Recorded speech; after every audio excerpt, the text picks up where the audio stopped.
CataractCoach.com. Great job for this resident horizontal chop case.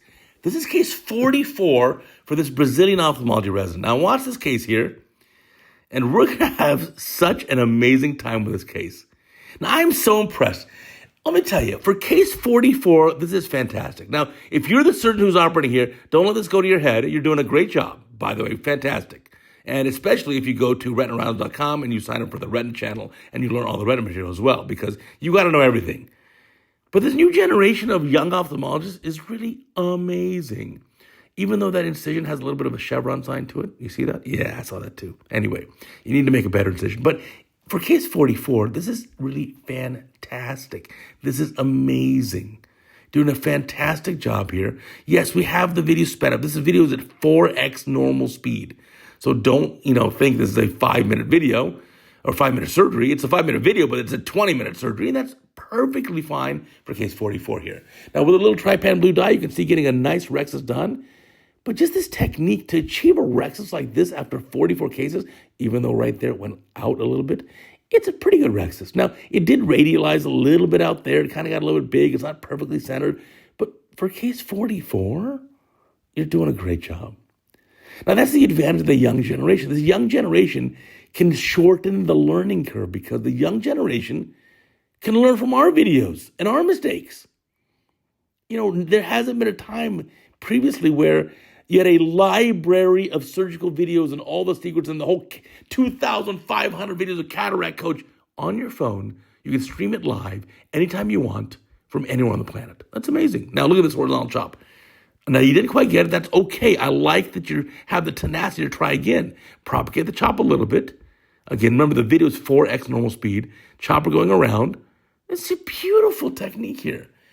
Now, normally I tell residents don't try chop until you've done at least 100 cases of divide and conquer and stop and chop. Do 100 and then kind of move to chop. But at case 44, you're obviously progressing pretty rapidly here. So let me tell you, the young generation of ophthalmologists, you guys are incredibly talented. And you've got so much skill here.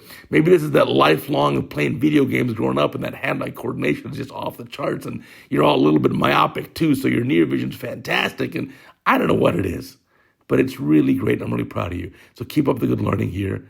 And now let's see, getting out that lens epinuclear shell here. Be careful, careful, careful.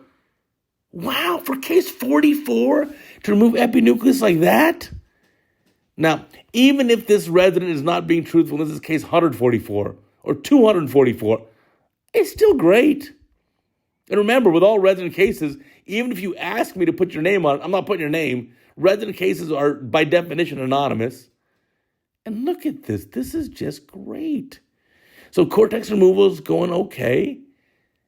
Cleaning that up, try to be a little more circumferential in the removal of the cortex. But again, this is all pretty darn reasonable.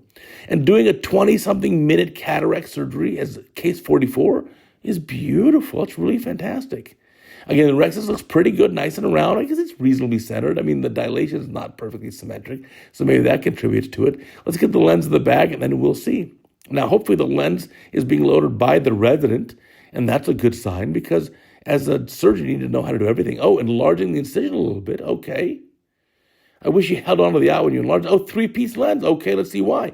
7L rule, 7 coming in. There it is. Good, good, good. Optic going in and trailing haptic looking like the capital letter L. 7L is correct.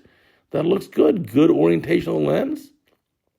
Actually, the rhexis size looks pretty reasonable too. That's probably a 6-millimeter optic, so maybe the rhexis 5-ish millimeters. Taking out the viscoelastic here. Again, you can tell it's a resident because you can't keep the eye in the center of the visual field. You got to keep the eye centered here, buddy. And so now let's see what we got here. A little bit of, what's that thing behind the lens? Behind the optic. Was that in front of the lens capsule? There you go. Got that out. Good. That's a clean case. Now let's see the end, the hydration. Okay, cutting the cons for the chemosis. So there's a little chemosis. The chemosis will absorb by tomorrow for sure. Don't worry about that. Let's see the hydration. A little bit there. A little bit there. What about the move for the incision? Okay, maybe not. Let's see, a little hydration of the para. That's pretty good. It's a good-looking technique here. See that wrinkle in the center of the lens? There's a video on CataractCoach.com that tells you how to get rid of that wrinkle. See the capsule wrinkle on the center of the optic? Don't leave that there. You don't know how to get rid of it? Oh, well, maybe you should go to CataractCoach.com and look it up, and you'll find out what the answer is.